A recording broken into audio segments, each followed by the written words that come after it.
Assalamualaikum warahmatullahi wabarakatuh.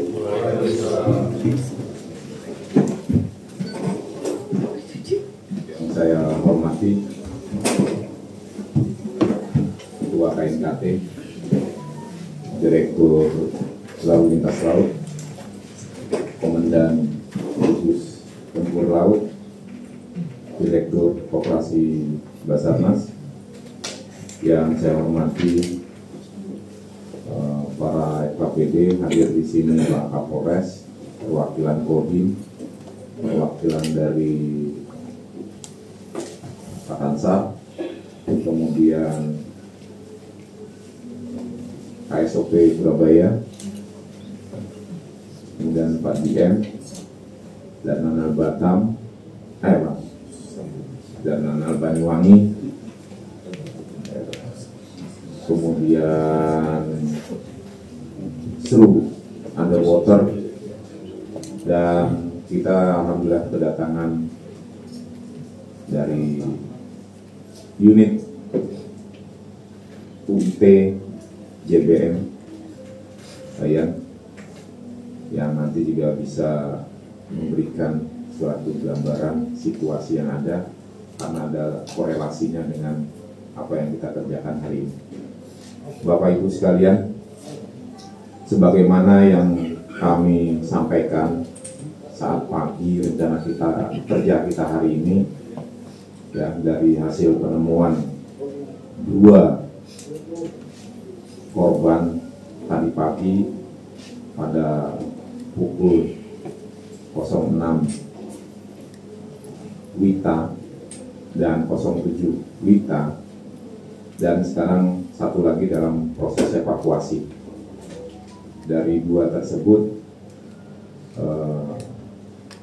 hasil koordinasi dari Seru Darat, Pak Kapolres, 1 teridentifikasi, ya, 1 teridentifikasi, 1 masih proses, dan 1 lagi dalam proses evakuasi.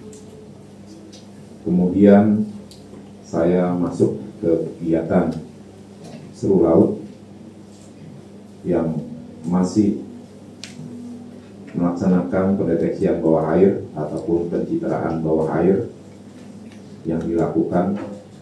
Nah, ini kita mulai dulu yang kegiatan balik lagi. Nah, ini balik terus. Nah, ini yang kedua, sudah tadi korban yang kedua nih sudah kita serah dari Jembrana, Rumah Sakit Umum Daerah Jembrana, kita geser ke Rumah Sakit Umum Blambangan. Ya, tadi baru masuk sekitar pukul 13. Sekarang proses identifikasi. Dan 1 lagi penemuan hari ini sedang proses evakuasi. Lanjut. Ini kegiatan dari Seru Darat, baik itu Kapolres dan jajaran Polres dan jajaran Kodim, tetap kita menggelar dan mensosialisasikan sepanjang pantai Ketapang. Demikian juga yang di Gilimanuk. Makanya tadi temuan nelayan Gilimanuk kita geser ke wilayah sini. Lanjut, ini pergerakan kegiatan Seru Underwater yang Komandan Serunya Pak Haran. Ini beliau mengorganisir kegiatan ini di bawah supervisi dari Danbus Kurla, ya, mulai dari perahu karet dan para penyelam, ROV, pengecekan alat selam sebelum digunakan, namun gonogonya masih menunggu hasil dari observasi bawah air. Lanjut,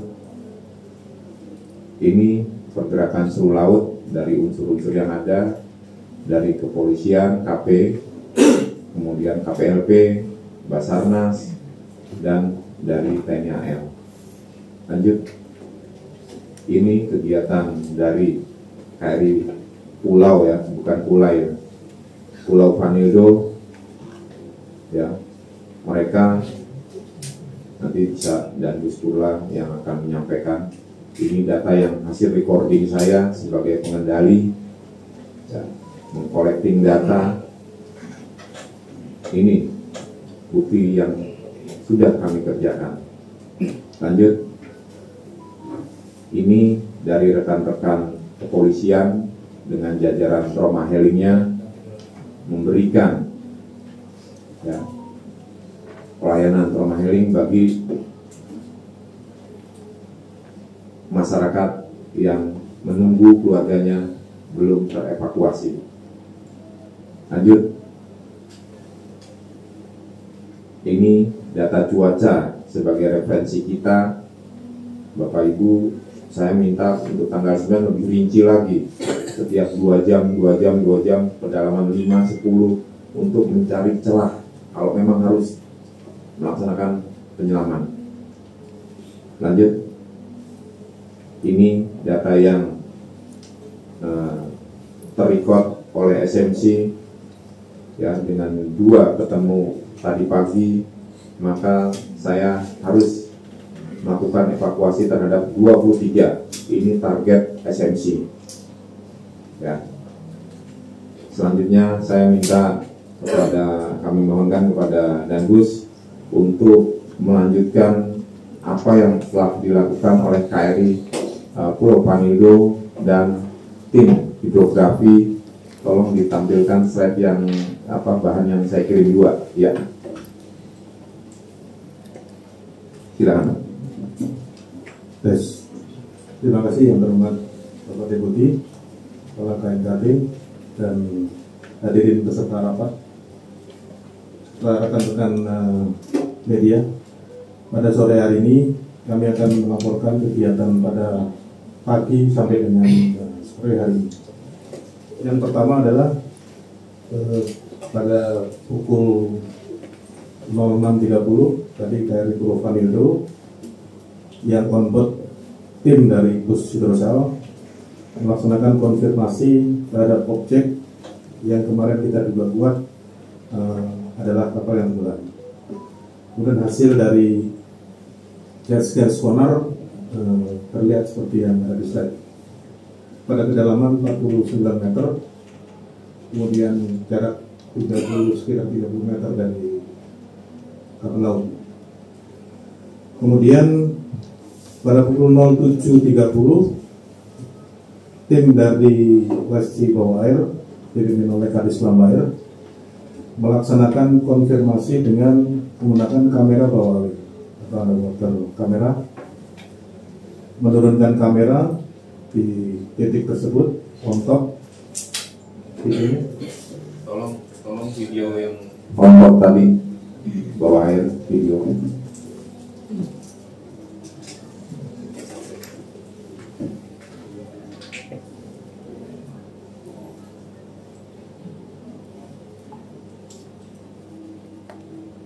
Ya, mainkan. Ini adalah gambaran situasi bawah air.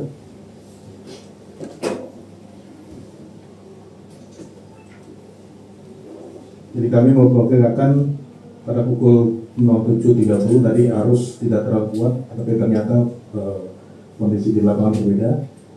Kami menurunkan kamera bawah air sampai dengan kedalaman 35 meter.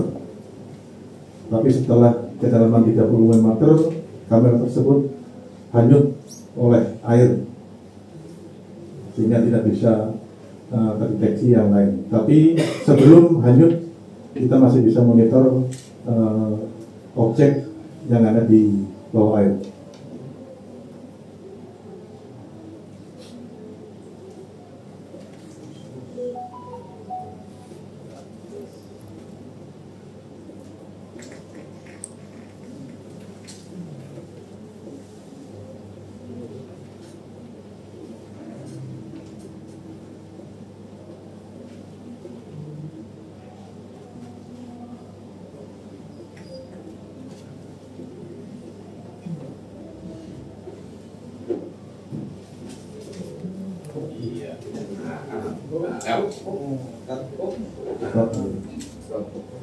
Ya, gambar objek bawah air pada kedalaman 48 sampai 49 meter.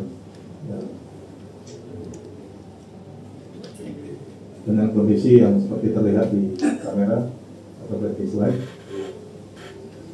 Kemudian pada siang hari jam 14.00 TNI AL yang kemarin sudah disampaikan akan mengirimkan KRI 3 tambahan dari Pusat Resel.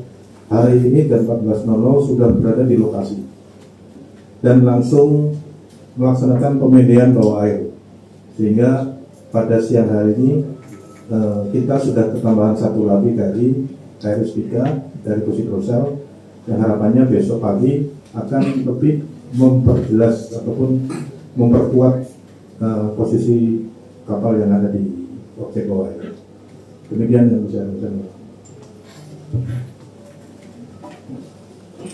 Baik, rekan-rekan media, sudah ada kemajuan dari progres kegiatan kita dalam operasi SAR, baik itu dari seru darat, seru laut, dan seru underwater. Kemudian seru udara, kita masih standby untuk meminimais sisa waktu terbang sambil kami siapkan manakala operasi penyelaman ada, helikopter baru kami siapkan untuk proses evakuasi medis udara apabila terjadi hal-hal yang tidak kita inginkan. Jadi data ini, rekan-rekan media, kami harus mengolah lagi, mempertimbangkan lagi, karena yang tadi disampaikan oleh Komandan Gugus Tempur Laut, itu objek kurang lebih 30 meter dari kabel. Tolong gambarkan kabel yang ya, tambah majuin lagi dulu gambar video ini, tolong majukan lagi, on-kan lagi, biar rekan-rekan media juga tahu.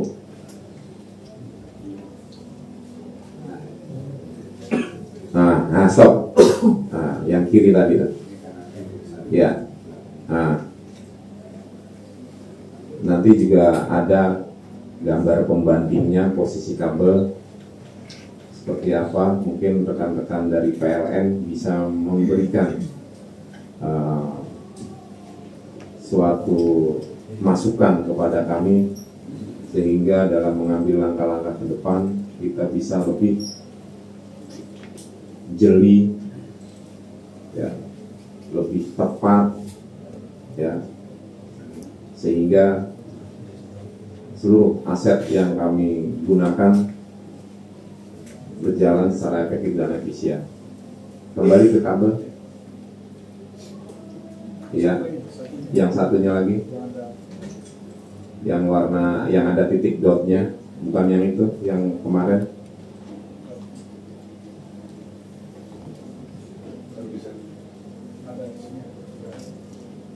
Tidak ada.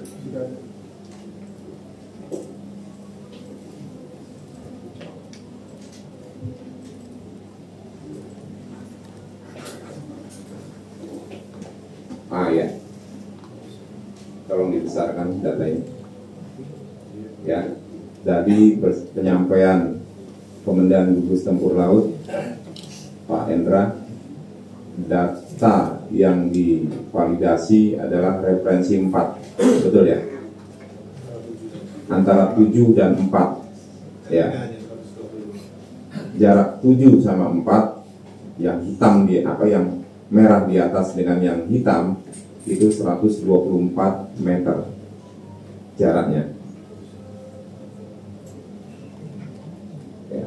Tapi dari kabel kurang lebih 30 meter.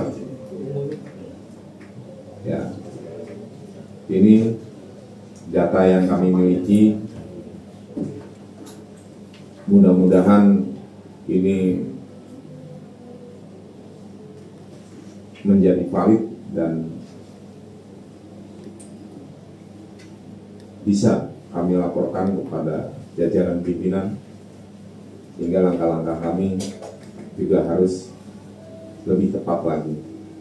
Namun dari referensi kabel laut yang ada tergelar 4 ini, kami mohonkan masukan pencerahan dari rekan-rekan PLN sehingga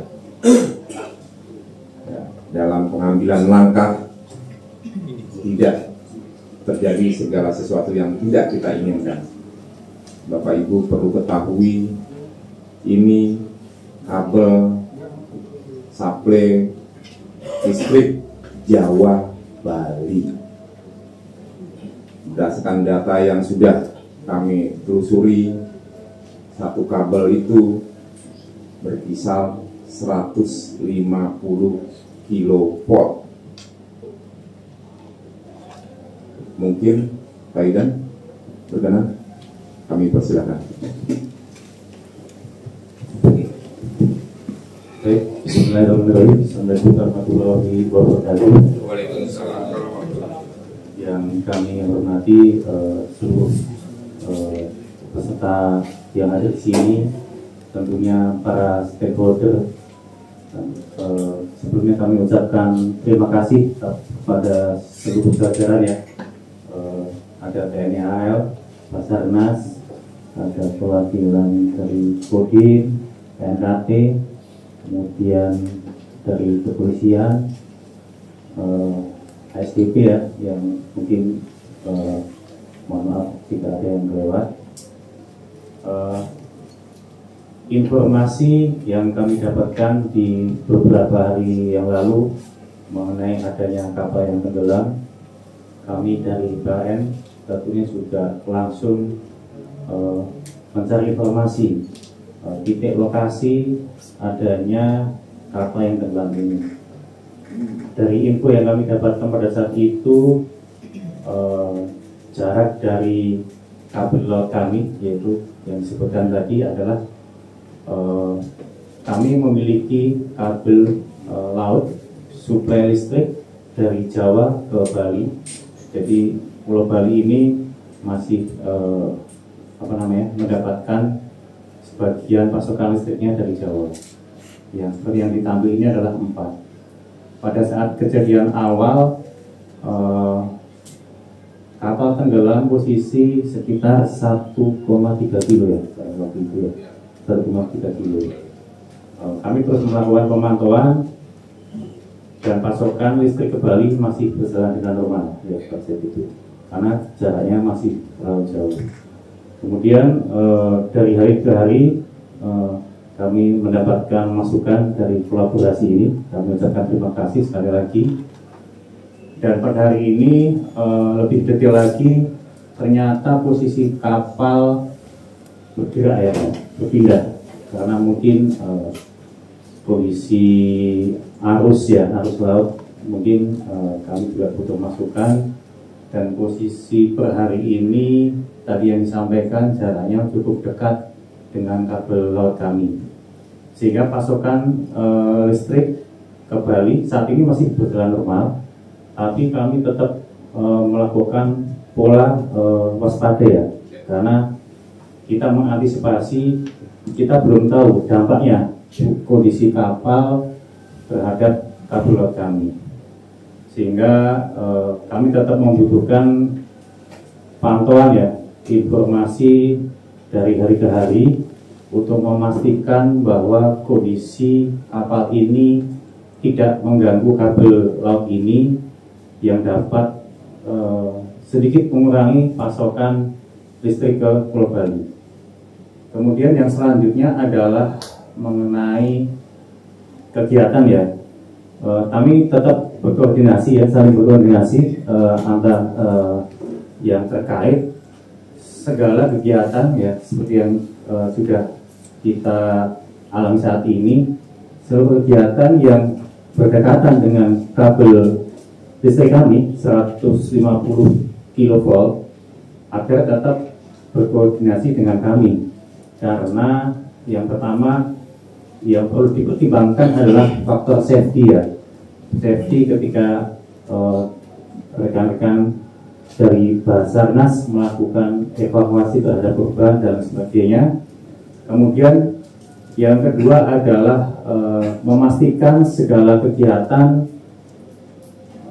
tidak berdampak terhadap kerusakan kabel kami, sehingga kami bisa meyakinkan bahwa pasokan listrik ke Pulau Bali ini masih berjalan dengan baik.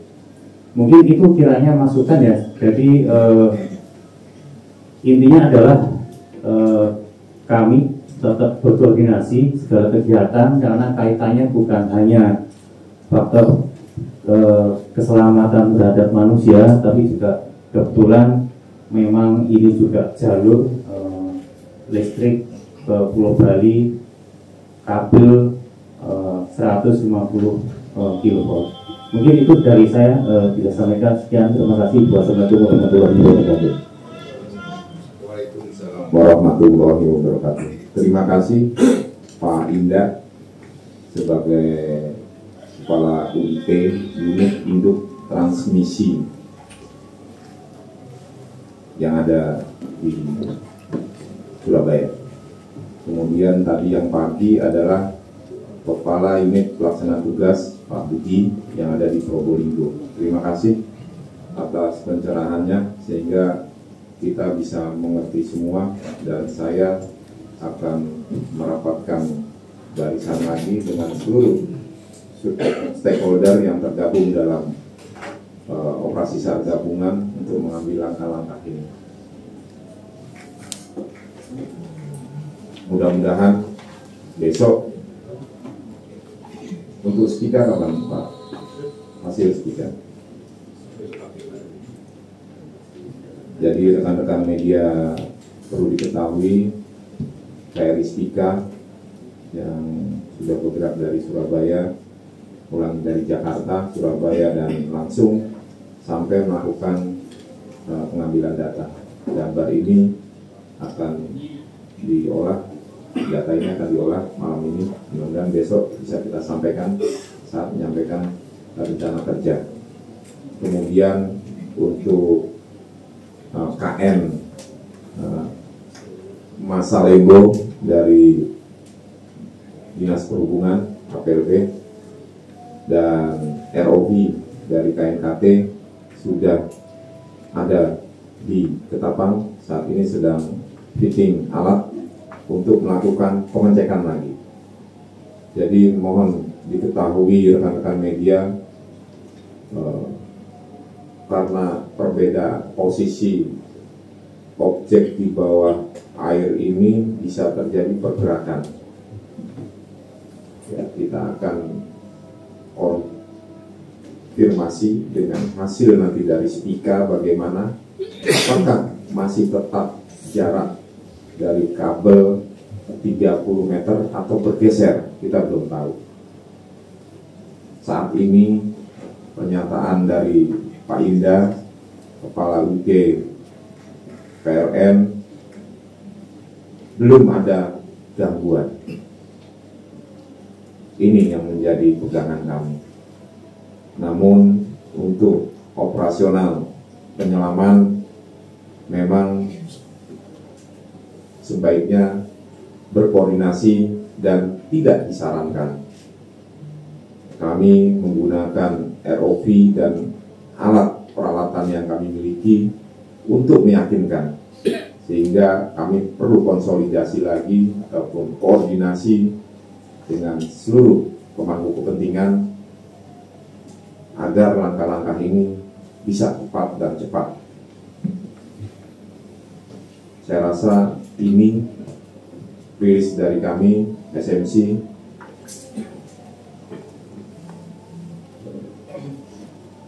Rilis hari ini, mudah-mudahan data hari ini bisa lebih optimal sambil menunggu proses yang ada dari KRI Spika. Demikian, lebih kurangnya saya mohon maaf. Wabillahi taufiq wal hidayah. Wassalamualaikum warahmatullahi wabarakatuh.